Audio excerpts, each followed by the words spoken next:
Le lien entre pesticides, cancer et maladies chroniques est documenté depuis de nombreuses années. Les citoyens et citoyennes ne s'y sont d'ailleurs pas trompés, puisque nous avons été plus de 2 millions à signer une pétition contre cette loi. Le collectif Cancer Colère se mobilise aujourd'hui pour politiser le cancer et visibiliser ses causes structurelles. Nier les causes environnementales du cancer, c'est rendre impossible les politiques de prévention de santé publique.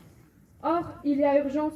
Depuis 1990, le nombre de malades du cancer a doublé en France. On parle d'épidémie de cancer, on parle de tsunami de cancer pédiatrique à venir. Sophie, représentante du collectif Cancer Colère, va nous parler de cette lutte.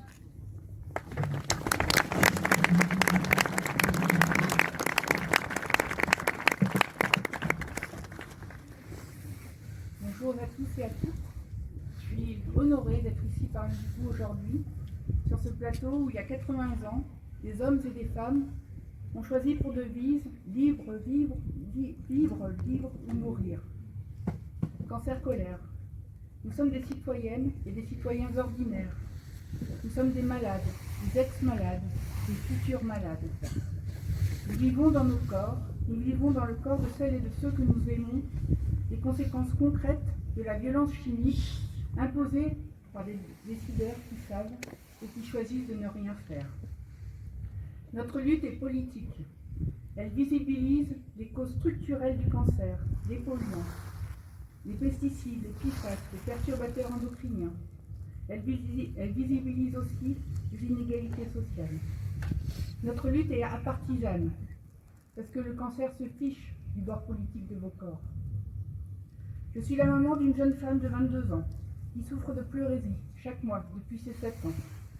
Sa maladie n'est ni étiquetée, ni répertoriée. Ma fille est incroyable. Elle vit, elle rit, malgré des douleurs intenses, malgré un quotidien diminué. Moi, sa maladie, dont les causes environnementales sont probables, elle nous met en colère. Il y a quelques années, j'ai traversé 2 cancers, coup sur coup. En dehors des cicatrices, je garde de cette expérience une aversion viscérale pour l'attente. Quand on a vécu l'urgence de l'annonce, l'urgence des soins, l'urgence de devoir mettre sa vie en pause sans savoir que la vie d'avant n'existe déjà plus, on comprend qu'attendre coûte cher. Et puis, il y a eu Anna, la cinquantaine, sportive, vie saine. En février 2025, elle grimpe dans les arbres. Les mois suivants, on lui diagnostique 4 cancers digestifs différents. 4. Aucun de ces cancers n'est répertorié. Aucun traitement n'est à proposer. En septembre, elle peine malgré son déambulateur à faire les 10 mètres qui séparent son lit des toilettes. Le 7 octobre, son corps lâche. Jusqu'au bout, elle fait des projets pour quand elle irait mieux. Et puis, il y a mon amie, mort d'un cancer de l'œsophage, ma cousine, ma collègue. Je vous laisse compléter cette liste, la liste des malades qui vous entourent. De quoi toutes ces maladies sont-elles le symptôme ?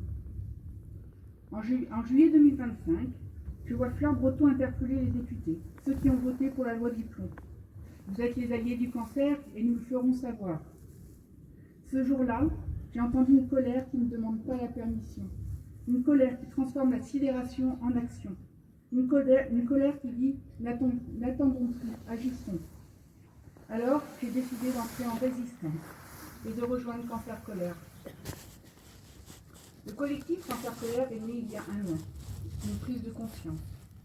En se plongeant dans les données scientifiques, Fleur Breton, alors en traitement pour son second cancer du sein, découvre que le nombre annuel de malades diagnostiqués en France avec un cancer a doublé entre 1990 et 2023.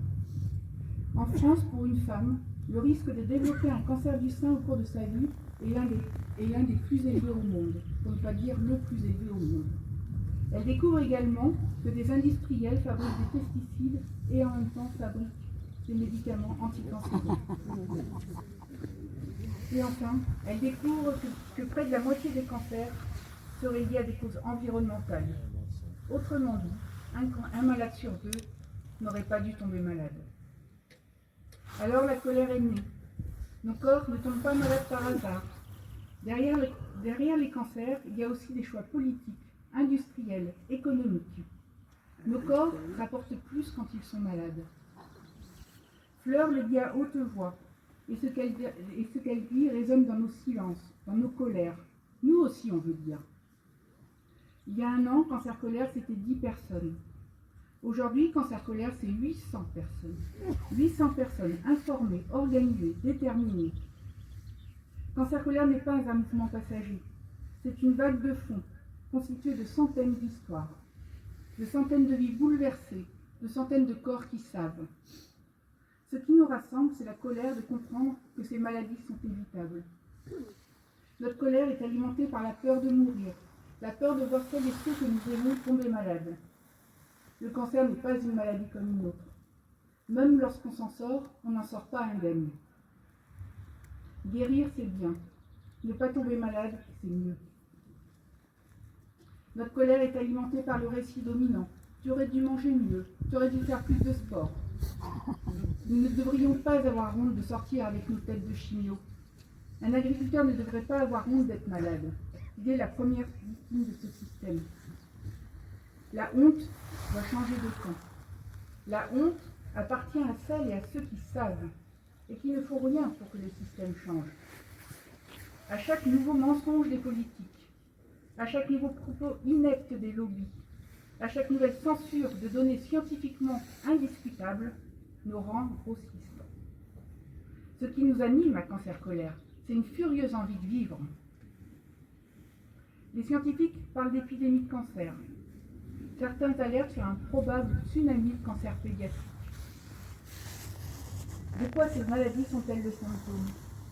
Elles sont le symptôme d'un modèle industriel qui accepte et organise l'exposition des sols, de l'eau, de l'air, de nos corps à des substances dont la dangerosité est documentée depuis des années. La science publique est claire.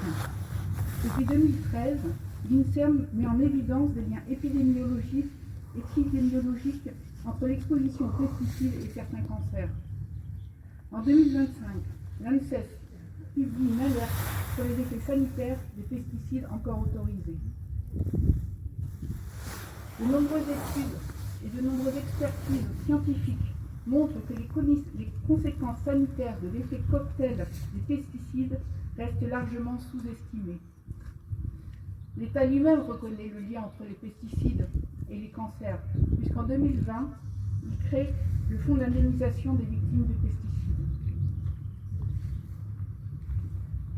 L'enjeu est politique, au mépris de toutes ces connaissances scientifiques.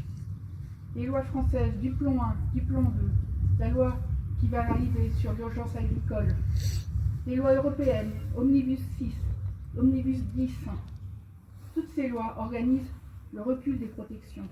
Elles prolongent l'usage des substances toxiques. Elles affaiblissent les contrôles. Elles réduisent la portée du principe de précaution. C'est un choix politique. Le choix de rendre légalement acceptable ce que la science rend inacceptable sanitairement. Et pourtant, les alternatives existent.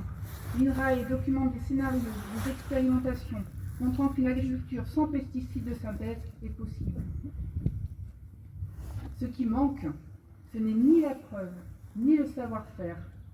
Ce qui manque, c'est le courage politique de protéger notre santé, la santé de notre habitat, de notre environnement, la santé de nos paysannes et paysans, la santé de notre système de soins, et d'y consacrer les moyens nécessaires.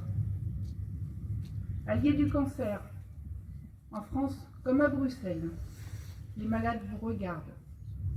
Nous ne vous lâcherons pas. Nous représentons l'intérêt général. Nous continuerons à rendre visibles les causes du cancer, à témoigner, à agir, à résister. Sur ce plateau, au lieu de la transmission entre les résistances d'hier et d'aujourd'hui, j'emprunte aux maquisards leur devise intemporelle « Vivre libre ou mourir ». Et j'affirme au nom de Cancer Colère que nous luttons pour vivre libre, libre de toute violence chimique, car mourir pour enrichir les industriels de l'agriculture et de la chimie, c'est non. Nous voulons vivre. Merci. Bravo.